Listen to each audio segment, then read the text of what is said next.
With the current Monster Association arc coming to a close, many fans are wondering what to expect next from the popular parody series, One Punch Man. Will Super Alloy Darkshine recover from his trauma of being beaten by a number of opponents? Do other people discover Saitama's immeasurable strength? Or maybe you're wondering, how did Sweet Mask survive being ripped in half by Ugly? Well, as always, Plot Armor has you covered. Not only will we be dipping into some of the webcomic plotlines to give you a taste of the future arcs, but we'll be taking a look at how things could differ with the manga in regards to the expansion of said arcs. Now, if you haven't guessed already, Garo won't be able to overcome Saitama's monster strength and speed just from his constant evolving. And this isn't much of a spoiler, Saitama is the main character after all, and he is the strongest. That is his whole gimmick. But what else happens? Well, for one, Garo isn't really a villain deep down. He's just a young man who went through a bad childhood where he couldn't understand why people treated each other the way that they did. He even has a long philosophical rant about it in the webcomic, but that may or may not be cut down. As you can imagine, Saitama gets bored of it and doesn't really take it seriously. Like when Genos was rambling on about his past and meeting Dr. Kuseno. But what Saitama does take away is that Garo wanted to be a hero, but he was turned off from it and thought it would be better to become the worst monster ever so that the world would join together in fear of him,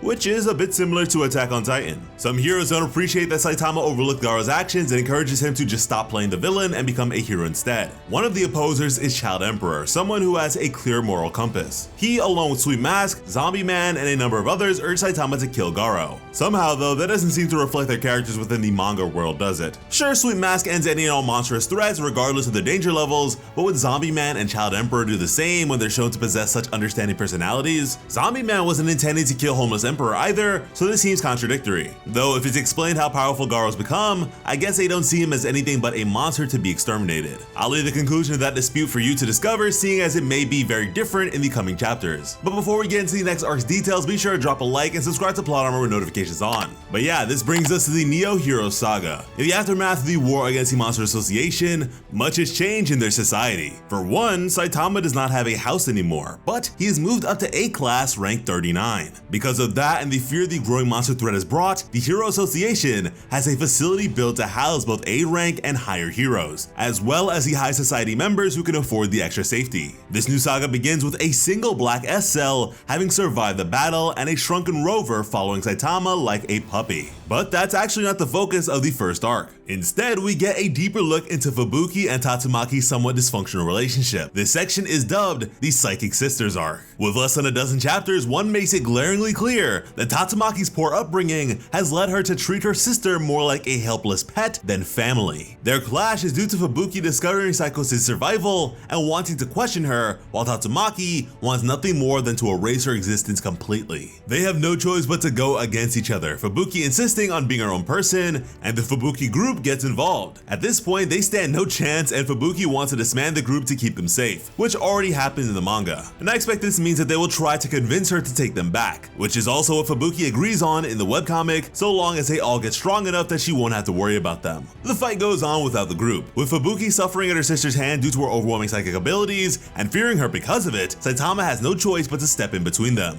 And if the manga depicts this confrontation to be anywhere near as fun as it is shown in the webcomic, well then we are all in for a glorious epic fight. Oh, and as a side note, Dr. Bofoy, aka Metal Knight, also has an inkling to Saitama's true power due to his surveillance machines all over the facility he built. So one more person knows how strong Cape Baldy is. And interestingly, during the fight with Saitama, we get a deeper sense of Tatsumaki's backstory, along with the section already known in the manga of her being saved by Blast. And he seems to be the only person Tatsumaki has any connection to other than Fubuki. Meanwhile, the Hero Association struggles with recruiting new heroes to replenish their personnel since Garo injured and made so many retire with his rampage. As you may have guessed, people like Super Alloy Darkshine left the hero world, but he turned to something else, training. And we'll get more into that in a bit later. Moving on to the slightly more intricate Neo Heroes introduction arc, the Hero Association faces backlash for what happened against Garo and the monsters. Like the name indicates, a new hero company is formed in response to the loss of confidence in the Hero Association and the scandals that are released about them. If you recall, Phoenix Man told Child Emperor in his Phoenix base that they were hiding some dark secrets, and it turns out he was not lying. And since he is a very upstanding hero, Child Emperor does not hesitate to leave and join the Neo Heroes instead. Although this might go differently, seeing as how his choice was influenced by the fact that no one paid attention to his research and work, whereas in the manga he has Zombie Man openly in his corner. Metal Bat joins the competition as well, but more so to ensure his sister's safety and needing the extra income that they will provide. Many of the S-Class heroes stay with the Hero Association, but they are also busy training themselves after feeling inadequate due to the hard battle they went through in the prior arc. Among them, Atomic Samurai, Zombie Man with the help of Dr. Genus, Tank Top Master, and even King are focused on becoming stronger. The downside is, however, with the introduction of new characters and the new dynamic of Saitama being an A-Class hero, we don't really get to see their training or how it is progressing. But it would be nice if the manga allows for some panels of that here and there to remind us of why so many valuable heroes are not around fighting threats and biologically enhanced monsters created by Neo heroes to build a name for themselves. And perhaps we could get some idea of the workouts King is doing with his otaku body with no stamina or muscles. One of the new characters who are introduced is the face of the Neo heroes, a 16-year-old boy named Blue. I know what you're thinking. Why would they have such a young, unknown hero to be the face of a company trying to rival the established Hero Association? As it turns out,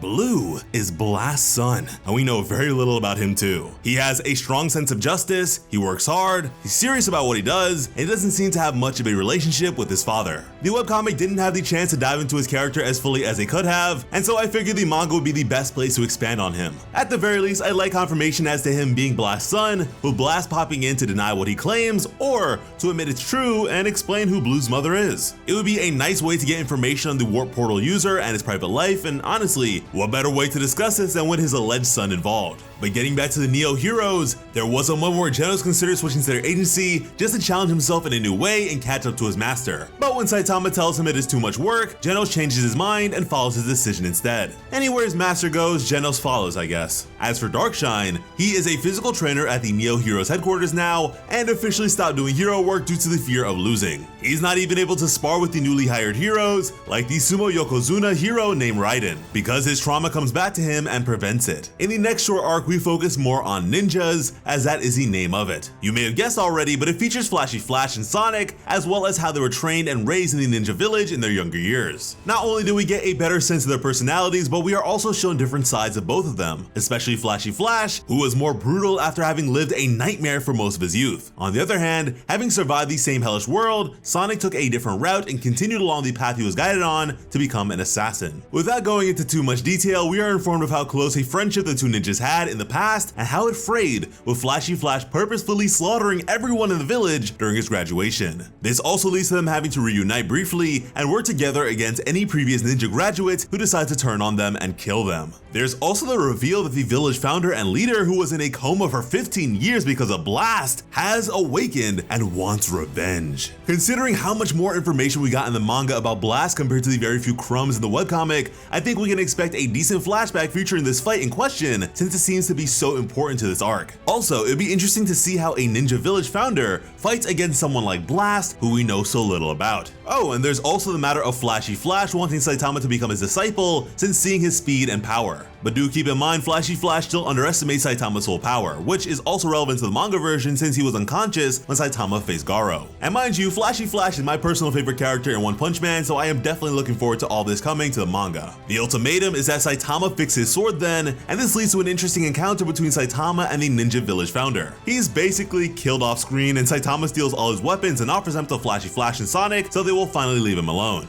In the manga, this could certainly be fleshed out a bit, with Saitama at least being shown sending the ninja villain into the ground, rather than us just getting the imprint of his body into the concrete, but who knows. The ninja's arc is followed by a focus on the ever popular Sweet Mask and his deep involvement with the Hero Association. During the Supreme Hero arc, he is disappointed in the new heroes entering the company, so he strives to make Saitama the next big hero, who can even take his place. Sweet Mask ends up inviting him out for food, which is a good way to get Saitama's attention, and he tries to focus his goals as a hero and create the ideal image. But as is the trend for the series, Saitama begins to shut his mind off to the endless blabbering, and is even a little peeved because Sweet Mask refuses to call him anything except his hero name. That's also around the time Saitama gets contacted by the Hero Name Victims Association, wanting to be treated more fairly in terms of, well, names. Even though the idol hero has some good ideas and suggestions, because of how pushy he is and that he insists Saitama gets a makeover, the meeting flops. Just as Saitama is rushing away from their meeting place to see Genos, a monster monster attacks and then a big reveal happens. Can you guess what it is? The manga doesn't hide the fact that Sweet Mask is a mysterious character with powers beyond human capabilities, and his quick and deadly temper certainly aren't very becoming of a hero. But those things are honestly common among S-class heroes. During Sweet Mask's speech for Saitama, he insists he can't be a hero for much longer because he feels his monsterization will be taking over soon. This not only confirms what Monster Princess had accused him of when she stabbed him in the eye in the previous arc, but forces us to see him in an entirely new light. It also explains why he survived being ripped apart with not even a scratch to speak of. This isn't to say that he wasn't a human at some point, considering how many monsters were previously human, like Garo, but that he transformed due to something deep within triggering it. But as your reasoning could likely change and or be provided more depth within the manga, I will refrain from explaining how it happened. The situation of Sweet Mask forces us to face a more complex question. How do you decide who's good or bad? If a monsterized man like the idol hero can successfully do his work at a high level, and another can become a hero hunter while accidentally saving people in the process like Tadeo, who's to say which of them deserves to be treated like something to neutralize? Although the question is posed, society in One Punch Man doesn't allow for the answer to be anything but elimination of monsters, because that's all they've ever done in response. Thankfully, we have Saitama who opposes this view more and more. Not only does he live with two former executives of the Monster Association,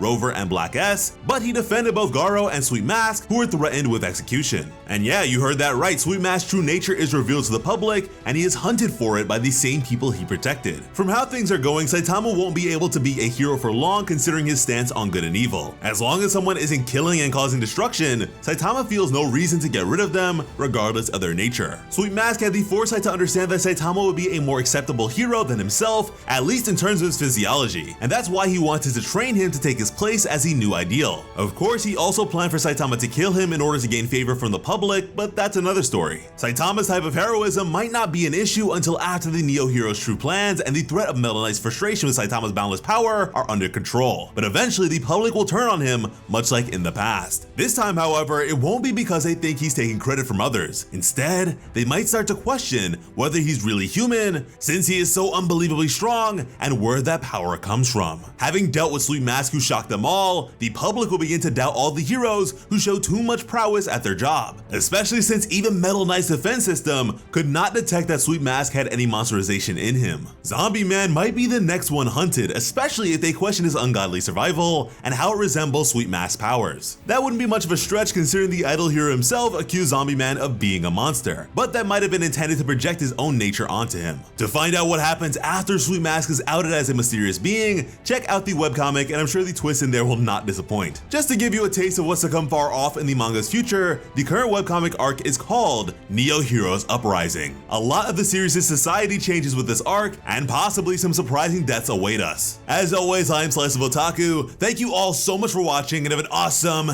day. I love you.